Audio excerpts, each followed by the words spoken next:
이제 사도행전 13장을 기점으로 하여 사도행전의 중심 인물이 사도 베드로에서 사도 바울로, 아직까지 사울이라는 이름으로 나오고 있지만 사도 바울로 이제 그 중심이 옮겨가게 됩니다.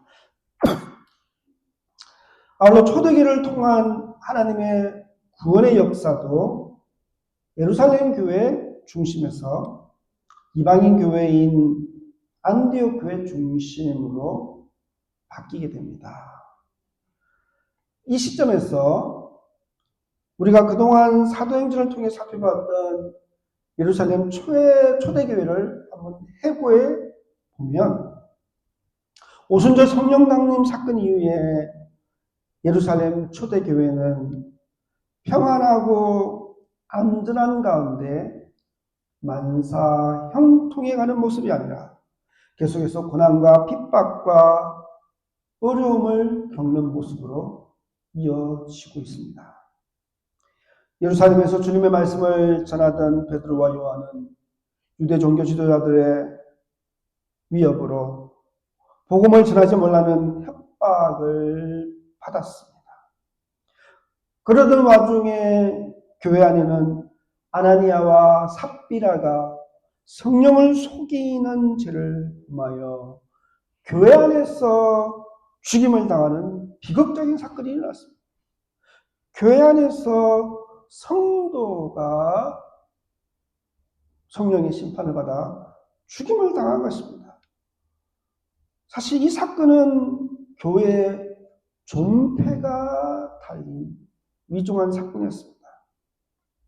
그런데 엎친 데 덮치는 격으로 사도들이 감옥에 갇히고 공회 앞에서 재판을 받는 능욕을 당합니다. 그런데 이렇게 어렵고 힘든 상황 속에서도 교회 성도들의 수는 하나님의 은혜로 계속해서 늘어났습니다. 이렇게 교회 안에 성도들의 숫자가 많아지니까 당파가 나뉘어져서 분쟁이 일어나기 시작했습니다.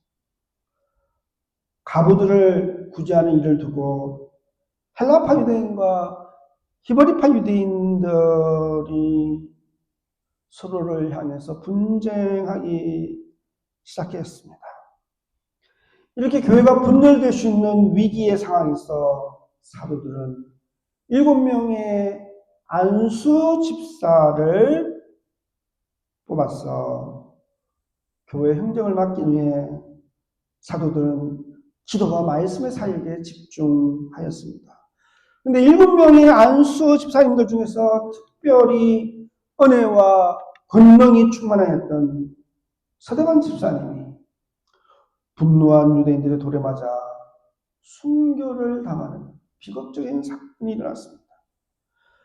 서대반 집사님이 순교한 후에 교회와 성도들 향한 증오와 박해가 무너진 둑에서 쏟아져 나오는 홍수처럼 초대교회를 덮치게 됩니다. 그래서 수많은 성도들이 예루살렘을 떠나서 다른 지역으로 피신을 가게 됩니다. 그리고 초대교회 역사에서 가장 드라마틱하게 회심하였던 사도 바울도 목숨의 위협을 피하기 위해서 다메섹을 탈출하여서 예루살렘을 잠시 방문했다가 자신의 고향인 길리기아 다소로 기항을 하게 됩니다. 그 후에 우리가 사도행전 12장에서 살펴봤듯이 헤롯 아그리파 1세가 사도 야고보를 죽이고 베드로를 감옥에 가두었습니다. 그러나 하나님의 기적적인 역사로 감옥에서 탈출한 베드로는 예루살렘을 떠났어 다른 지역으로 선교를 감으로 이제 사도행전 15장에서 예루살렘 공의회에 잠시 등장하는 것을 제외하고는 이제 사도 베드로는 사도행전의 이야기에서 다시 말해서 초대교회의 역사에서 사라지게 됩니다. 여러분 이렇게 초대교회 안에는 계속해서 고난과 환난과 핍박과 문제와 비극과 여러 가지 사건들이 끊임없이 일어나고 있었습니다. 그러나 그럼에도 불구하고 하나님의 말씀과 하나님의 교회는 계속해서 성장하고 발전하고 세계를 향해서 뻗어나가고 있었습니다. 사도행전 12장 24절입니다. 하나님의 말씀은 흥왕하여 더하더라. 초대교회 안에서 계속해서 일어나는 문제와 위기와 환난과 핍박 속에서도 하나님은 멈추시지 않고 계속해서 일하신다는 것입니다. 여러분, 우리가 인간의 역사를 살펴볼 때 과거뿐만 아니라 지금 현재의 우리 인간의 역사를 살펴볼 때 이 세상에 수많은 일들이, 수많은 전쟁이, 분쟁이, 비극이, 수많은 불의한 일들이, 고통이, 환란이 일어나고 있지만 그 속에서 하나님은 침묵하시거나 하나님은 외면하지 않고 하나님의 승리와 뜻과 계획 가운데 하나님은 일하고 계신다는 것입니다. 우리 개인의 삶도 마찬가지입니다. 우리 개인의 삶을 살아갈 때 우리의 인생에 우리가 나가는 삶의 길에 수많은 일들이, 때로는 힘든 일이, 어려운 일이, 고통스러운 일이, 때로는 기쁜 일이, 즐거운 일이, 때로는 비극이, 그러나 때로는 기적 같은 일이, 수많은 상황들과 사건들과 일들이 우리의 삶 속에서 일어날 때 우리 홀로 그 삶의 길을 걸어가는 것이 아니라 하나님께서 우리의 삶 속에 들어오셔서 하나님과 함께, 하나님께서 우리와 함께 동행해 주신다는 것입니다. 그래서 초대교회 안에 수많은 사건과 문제들과 위기와 환난과 핍박이 있었지만 하나님은 그 속에서 계속해서 하나님의 섭리가 뜻과 계획 가운데 일하고 계셨다는 것입니다. 그로 인해서 초대교회가 맞이하는 문제와 위기와 환난과 핍박 속에서도 교회는 여전히 성장하고 하나님의 말씀은 점점 더 널리 퍼져 나가고 있습니다. 그리하여 드디어 이제 여러분 사도행전 13장을 기점으로 하여 하나님의 구원의 역사는 예루살렘 교회 중심에서 안디옥 교회 중심으로 바뀌게 됩니다. 또한 사도행전의 중심 인물이 사도 베드로에서 사도 바울로, 사울로 바뀌게 됩니다. 스데반 집사님이 순교당한 후에 핍박과 환난을 피하여 예루살렘을 떠났던 헬라파 유대인들이 수리아의 안디옥에서 지금 현재 터키 동남쪽 지역에 있는 안타키아라는 곳입니다. 이 안타키아에서 헬라인들에게 복음을 전하였습니다. 그래야 그곳에 최초의 이방인 교회인 안디옥 교회가 설립이 되었습니다. 그 후에 안디옥 교회는 정말 짧은 시간에 하나님의 은혜로 급성장하여 그 규모가 예루살렘 교회와 맞먹는 그런 규모가 되었습니다. 근데 클라우디오 황제 때에 로마 제국 전역에 큰 흉년이 들었습니다. 근데 특히 유대 지역이 그 정도가 심하였습니다. 그래서 흉년으로 인해 어려움을 당한 예루살렘 교회를 돕기 위해서, 다시 말해서 지교회가 이제 마들처치, 모교회를 돕는 상황이 되었습니다. 그래서 안디옥 교회가 구제헌금을 모아서 바나바와 바울 편으로 보내었습니다. 사도행전 11장 30절에 이를 실행하여 바나바와 사울의 손으로 장로들에게 보내니라. 그래서 바나바와 사울은 이 구제헌금을 가지고 예루살렘을 방문하여 장로들에게, 여러분 사도들에게 아닙니다. 사도들에게가 아니라 장로들에게 전달한 후에 다시 안동으로 돌아왔습니다. 사도행전 12장 25절을 보십시오. 바나바와 사울이 부조하는 일을 마치고 마가라는 요한을 데리고 예루살렘에서 돌아오느냐. 그래서 여러분, 오늘 본문 말씀은, 오늘 사도행전 13장 말씀은 이제 시간적으로는 바나바와 바울이 예루살렘 교회에 구제금을 전달하고 돌아온 직후의 이야기입니다. 이때가 AD 46년경 정도라고 생각하시면 됩니다.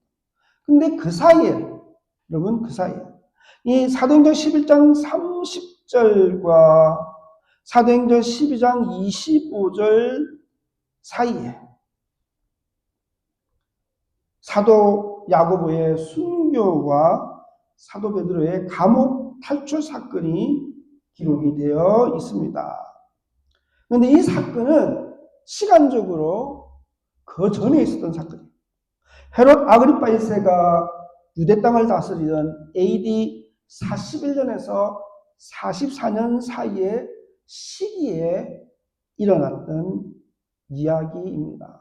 그래서 보통 AD 44년 헤롯 아그리파가 죽던 해, 죽기 얼마 전에 한 1년 사이로 일어났던 이야기라고 보통 이야기를 합니다.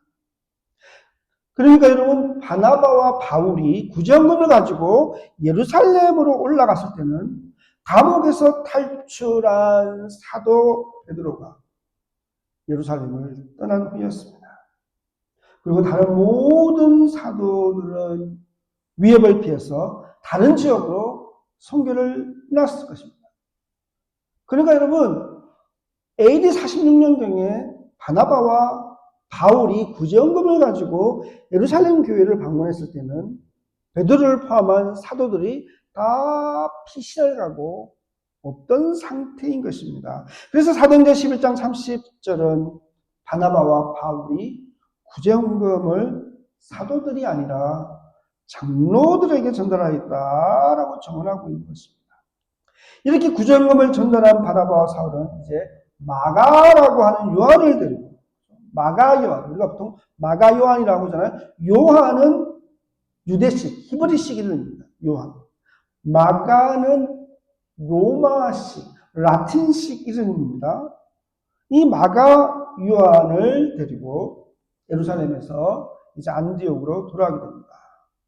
그래서 국제무역의 중심 도시였던 이 수리아의 안디옥은 인구가 약 30만 명 되는, 그 당시에는 굉장히 거대한 다인종, 다문화 도시였습니다. 그래서 안디옥 교회도 다민족 교회에서 멀티 에스닉 처치였습니다. 사도행전 13장 1절에서 언급된 5명의 안디옥 교회 지도자들의 배경을 보면 우리가 이 점을 분명히 알 수가 있습니다. 사도행전 13장 1절에는 5명의 안디옥 교회 지도자들이 나옵니다. 제일 먼저 바나바의 이름이 나오고 있습니다. 왜 그렇습니까? 안디옥 교회의 그 당시에 가장 첫 번째 리더였기 때문에 그렇습니다.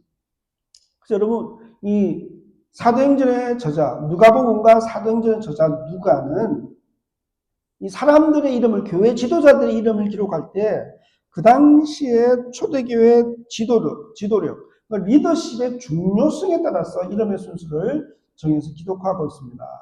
그래서 사도행전 1장 13절에 나온 예수님의 12제자의 이름과 누가복음 6장 14절에서 16절에 나온 예수님의 12제자 이름의 순서가 틀립니다. 그래서 예수님 당시에 제자들의 순서와 이제 예루살렘 초대교회가 생겨서 발생하고 활동할 때의 순서가 틀립니다. 왜? 지도력이, 영향력과 지도력이 바뀌어서 그렇습니다. 그래서 이때까지만 해도 바나바가 안디옥 교회, 소위 지금으로 말하면 담임 목사고 퍼스트 리더였기 때문에 바나바의 이름이 제일 먼저 나오고 있는 것입니다. 그래서 안디옥 교회의 가장 첫 번째 지도자였던 바나바는 지중해, 여러분 팔레스타인으로 따지면 지금 뭐 팔레스타인 전쟁으로 레바논 지역으로 난리잖아요. 그쪽에서 이 팔레스타인의 서북 쪽에 있는, 지중해로 따지면 지중해 끝에 동쪽에 있고 팔레스타인 서북 쪽에 있는 구브로 섬, 이 사이프러스라고 해요. 사이프러스 섬이라고 있습니다. 지중해 가운데 이 사이프러스 섬 출신입니다. 다음은 시므온입니다. 시므온은 유대식 이름입니다. 그러니까 아마 유대인이었을 것이다. 그러나 별명이 있어요. 별명이 니게르라는 니게르. 여러분 이 니게르는 라틴어 언어를 가진 말입니다. 그러니까 여기서 니그르라는 말이에요. 니그르. 여러분 니그르는 우리가 흑인들을 비할 때 니그르라고 그러잖아요. 그러니까 이 시므온은 아프리카 출신 유대인이라 생각할 수가 있습니다. 아니면 피부색이 검은 흑인일 수도 있는 거죠. 그렇죠? 그렇지만 유대교를 믿는, 그래서 종교적으로 유대인이 된 사람일 수도 있습니다. 제가 사는 동네에 가끔씩 이렇게 금요일날 저녁에 토요일날 낮에 차를 몰고 가다 보면요. 흑인들 가족이 있어요. 흑인들 가족이 유대인 복장을 하고 회당을 갑니다. 네. 그 사람들 흑인들인데 유대교를 개종한 사람이에요. 그래서 원래 유대교는 핏줄을 통해서 유대교를 정하는 것이 아니라요. 유대교를 믿으면 유대인이 되는 거예요. 그렇죠? 그래서 그 트럼프 대통령의 딸 중에 이방카라고 있죠. 이방카. 그 남편이 유대인이잖아요.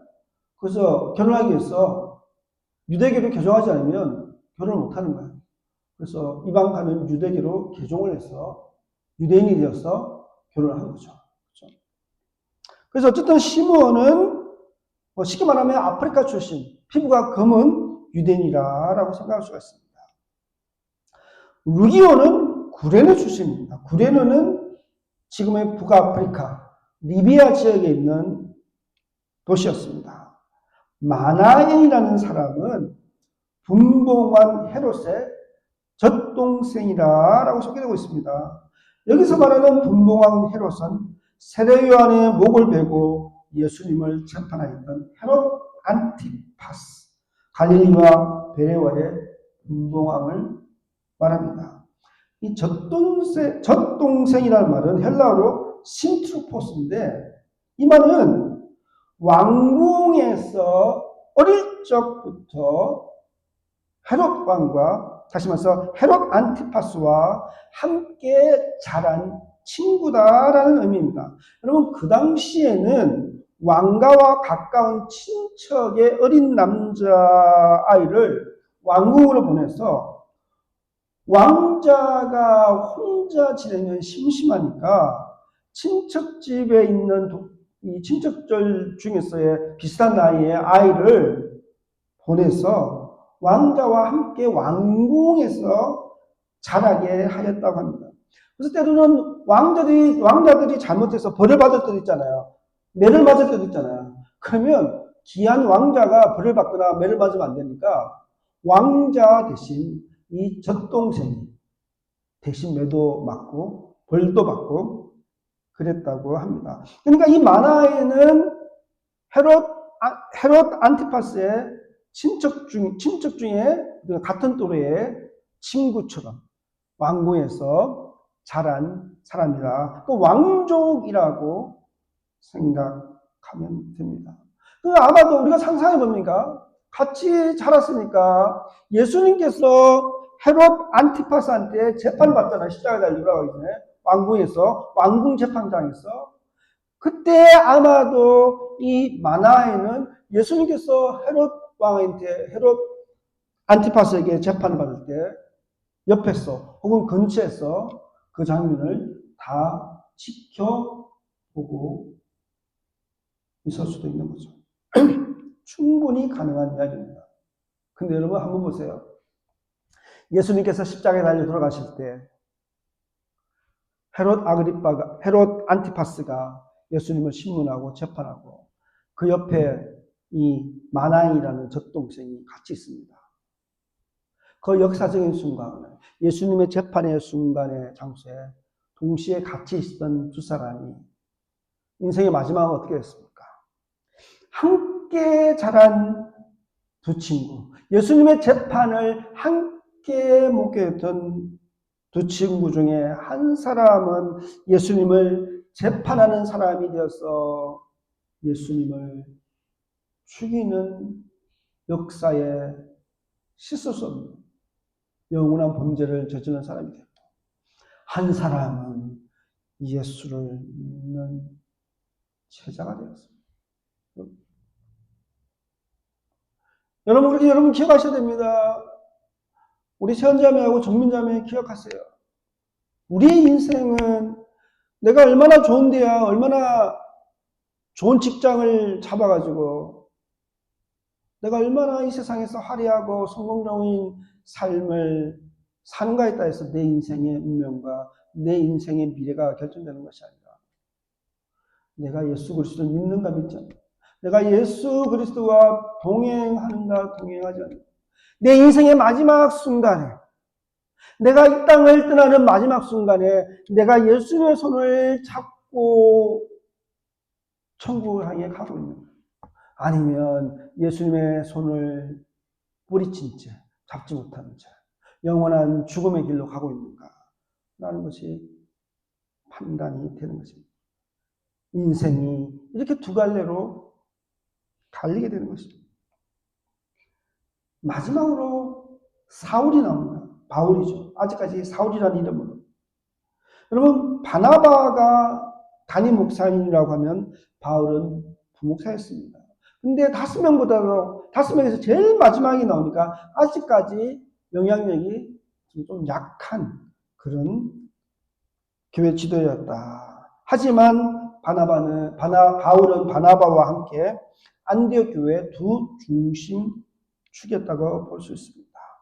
그래서 이렇게 5명의 지도자가 안디옥 교회의 지도자로 이름이 나오는데, 근데 하루는 예배를 하면서 금식 기도를 하는 중에, 다시 말해서 예루살렘에서 구제연금을 주고 돌아와서 이제 예배를 인도하고 말씀을 전하고 예배 중에 금식 기도를 하는데 성령님께서 연자를 통해서, 여러분 그 당시에는 아직까지 초대교회가 시작되는 진리의 말씀, 계시의 말씀이 신약 성경 66권이 확증될 때도 아니고 있을 때도 아니고 계속해서 계시를 통해서, 사람들을 통해서, 연자들을 통해서, 교사들을 통해서, 또 사도들을 통해서 하나님의 말씀이 전거되는 때 아닙니까? 그러다 보니까 이 예언하는 사람들을 많아요. 하나님의 계시를 받아서 예언하는 사람들을 많아요. 그래서 예배 드리다 보면 갑자기 이쪽에서 벌떡 일어나서 하나님께서 지금 나에게 계시를 하셨습니다. 하나님께서 성령으로 말씀하십니다. 하나님께서 이렇게 하라고 합니다. 저렇게 하라고 합니다. 막 이런 일들이 많았어요. 이날도 예배를 드리고 특별히 금식기도 하면서 예배를 드리는데 어떤 한 예언자가, 계시받은 사람이 벌떡 일어나서 성령께서 말씀하십니다. 하나님께서 바나바와 바울을 선교사로 파송하라고 말씀하십니다. 이렇게. 아니, 바나바와 바울은 안디옥 교회 두 기둥인데 그 두 기둥을 빼버리면 어떡합니까? 그런데 하나님께서 그렇게 말씀하셨다. 사도행전 13장 2절을 보십시오. 주를 섬겨 금식할 때 성령이 이르시되 내가 불러 시키는 일을 위하여 바나바와 사울을 따로 세우라 하시니 이에 금식하며 기도하고 두 사람에게 안수하여 보내니라. 바나바와 바울은 안디옥 교회의 두 기둥이었습니다. 그러나 성령께서 안디옥 교회에 명령하심으로 안디옥 교회의 모든 성도들은 성령의 인도하심에 순종하여 바나바와 바울을 선교사로 파송하게 됩니다.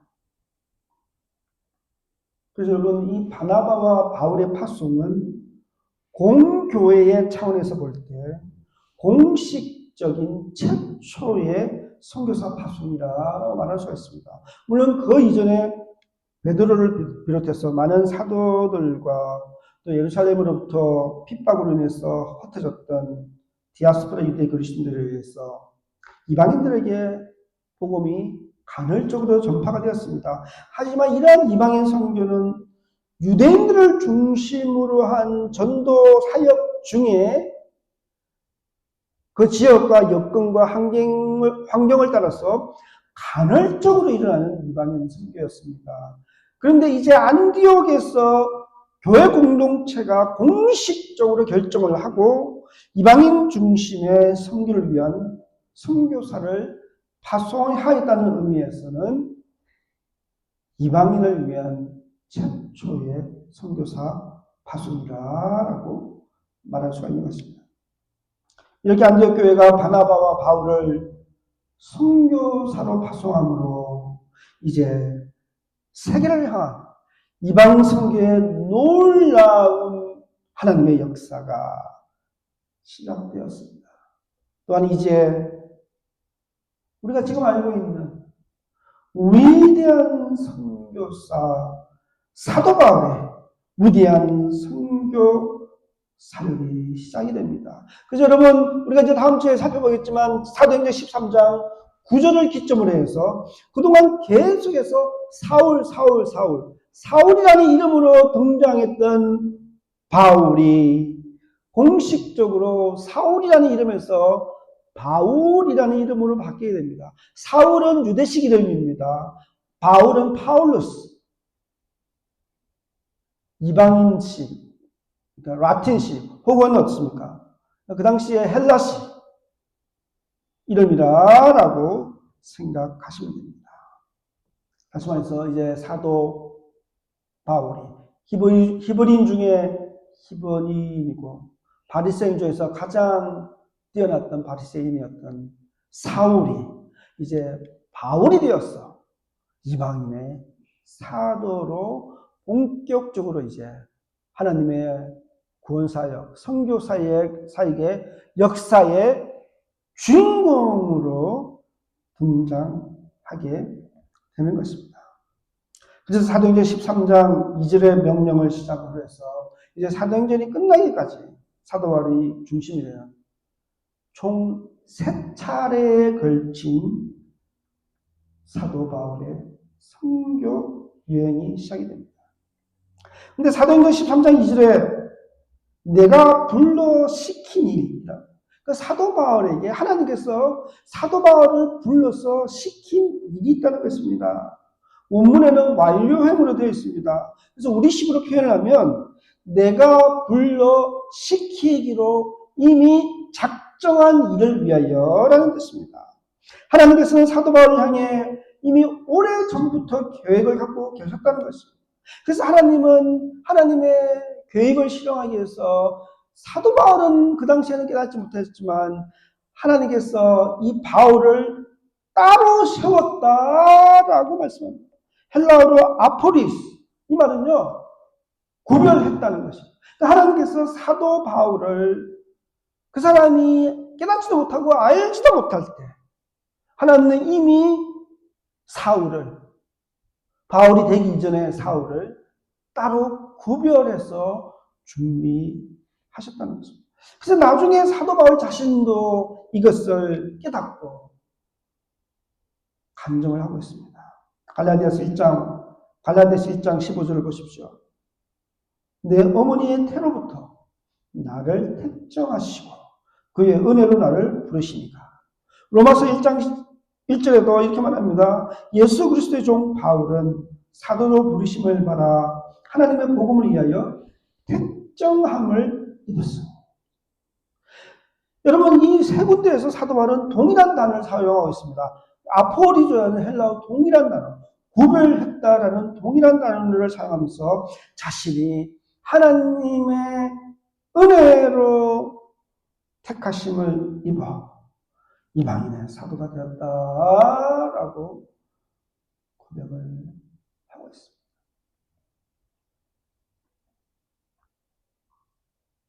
저도 개인적으로 사도 바울과 동일한 고백을 하고 싶습니다. 언젠가 우리 경민이가 저한테 엄청 야단맞고 난 뒤에 저한테 화가 나가지고 저한테 물어보더라. 아빠는 왜 목사가 됐어? 그런 성격으로 그런 식으로 물어보더라. 제가 이렇게 대답했어요. 경민아, 아빠가 하고 싶어서가 아니라 하나님께서 나를 택하셨어. 나를 세우셨어. 콜링을 받아서 목사가 된 거지.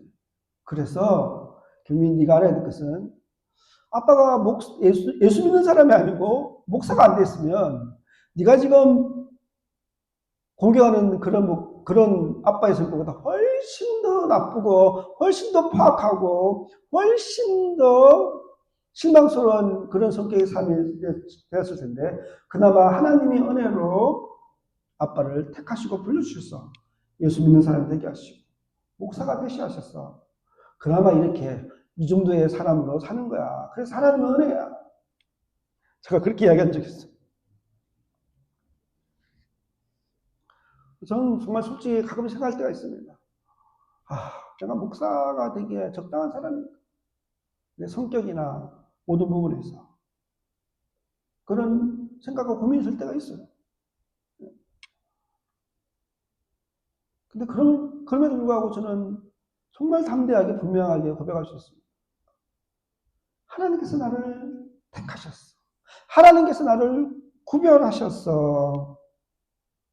하나님께서 불러 시키기로 한 일을 위해서 세우셨습니다. 그것이 그래서 저는 하나님의 은혜로 사는 자예요. 저는 하나님의 은혜로 사는 자예요. 제가 늘 고백하지만 저는 하나님의 은혜로 인해서 우리 와이프도 저를 보면서 가끔씩 당신은 하나님의 은혜다. 하나님이 당신을 정말 사랑하시는 것 같아요. 근데 저는 가끔씩 자신을 볼 때마다 이런 생각이 듭니다. 내가 목사가 아니고 하나님의 은혜가 임하지 않습니다. 내 인생은 어떻게 됐을까? 내가 군인이 될 수 있는, 군대 갈 수 있는, 군대도 안 갔다 온 사람이고 육체적인 노동할 수 있는 육신이 건강한 사람도 아니고 스포츠를 잘할 수 있는 사람도 아니고 음악을 잘할 수 있는 사람도 아니고 장사를 잘할 수 있는 사람도 아니고 진짜 그래. 홈리스가 되지 않았을까? 그런데 하나님의 은혜로 나 같은 무가치한 자를 하나님께서 택하시고 구별하시고 세워주셨어. 목사로 삼아주셨어. 이렇게 하나님의 귀한 일을. 물론 제가 목사로서의 저 위치가 하나님 나라에 다이아몬드 그릇도 있을 수 있고 금그릇도 있을 수 있고 은그릇도 있고 동그릇도 있고 나무 그릇도 있고 돌 그릇도 있습니다. 어쩌면 저는 그냥 하나의 초라하고 연약한 돌그릇에 불과한 그런 목사입니다. 돌그릇, 볼품없는 돌그릇에 불과한 그런 목사입니다.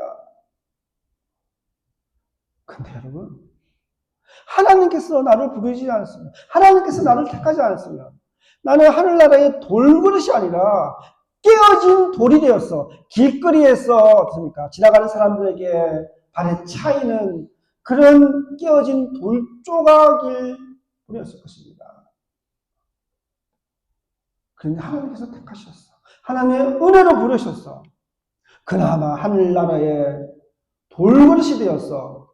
하나님께서 하나님의 일을 담는 하나님의 도구가 되게 하셨습니다.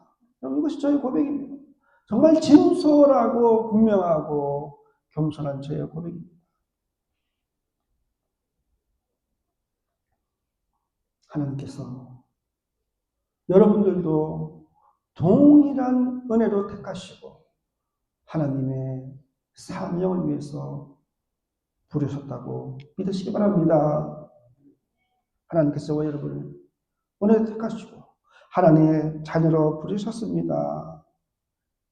하나님께서는 부르는 데에만 그치지 않고 저와 여러분을 세상으로 파송하셨습니다. 하나님께서 저와 여러분을 열사랑교회 예배자로 부르신 것에만 멈추지 않고 그 예배자가 돼서 하나님의 부흥의 열매, 전도의 열매, 생명의 열매를 맺기 위해서 우리를 파송하시는 것입니다. 그러므로 우리가 파송된 이 세상에서 전도의 열매를 맺기 위해 우리는 하나님의 은혜를 구해야 됩니다. 하나님의 은혜밖에 없습니다. 우리가 하나님의 은혜를 구하는 이유는 지금도 하나님께서 저와 여러분의 삶 가운데, 우리 늘 사는 교회 가운데 일하고 계시기 때문에 그렇습니다. 우리가 기도할 때, 여러분, 우리가 기도할 때 하나님은 일하십니다. 우리가 기도하지 않으면 하나님은 멈추십니다. 내가 너희들에게 축복의 약속을 했지만 그럼에도 불구하고 구해야 할지니라 라고 하나님께서 말씀하시기 때문에 그렇습니다. 그러므로 하나님의 은혜로, 하나님의 자녀로, 예배자로, 사명자로 부름받은 것을 감사하면서 하나님의 부흥의 열매를 위해서 기도하며 멈추지 않고 주저하지 않고 포기하지 않고 끝까지 달려가는, 전진하는 저와 여러분 되시기를 간절히 축원합니다.